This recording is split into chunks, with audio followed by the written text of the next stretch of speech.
যে বাইরে আছে না মরবো না। হ্যালো, আসসালামু আলাইকুম। আশা করি সবাই ভালো আছেন, আমিও ভাই ভালো আছি। কিছুগুলা মানুষ সাপের চেয়েও খারাপ। সাপেরটাও বিশ্বাস করা যায়, কিন্তু সাপের চেয়েও কিছুগুলা মানুষ খারাপ, তার বাস্তব প্রমাণ এই যে।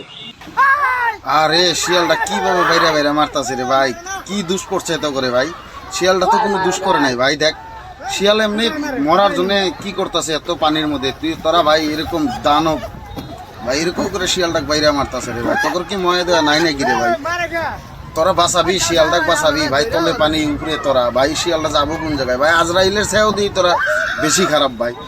আমি আসামের প্রশাসনে একটাই অনুরোধ করবো, যাতে এই কটা জেলে পাঠাবার পারে, ধৈর্য জেলে জেলে যেন নিয়ে যায়। ফরেস্টারে আমি অনুরোধ করবো যাতে এটার অ্যাকশন নেয়। দেখ ভাই শিয়ালটা এমনি পানির মধ্যে মরা ভাই, তলে পানি। ওই দেখ ভাই কুড়াল দিয়ে কীভাবে কুবা কুবা মারতেছে ভাই। তোর কি দিলের মধ্যে অল্প মায়াও নাই রে ভাই? তোর কি দিলের মধ্যে অল্প মায়াও নাই? কিভাবে করে মাইরা তোরা গাড়ির মধ্যে উঠাস ভাই? তোরা তো মানুষ। আমাদের ইসলাম ধর্মত নিয়ম আছে একটা, বিনা কারণে মাথা মাথা ফাটে গেছে।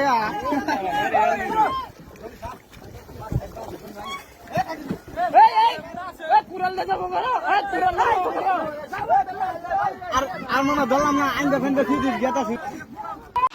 যে কটা পোলাপানে শিয়ালটাক বাইরে মারছে, ওই কটা পোলাপানে অ্যাকশন নেওয়ার বিরাট দরকার। শিয়ালটাক যদি নায়ের মধ্যে উড়াইয়া যদি শুকনার মধ্যে ছাইড়ে দিত, তাহলে ভাবতাম যে এগুলা একটা মানুষ।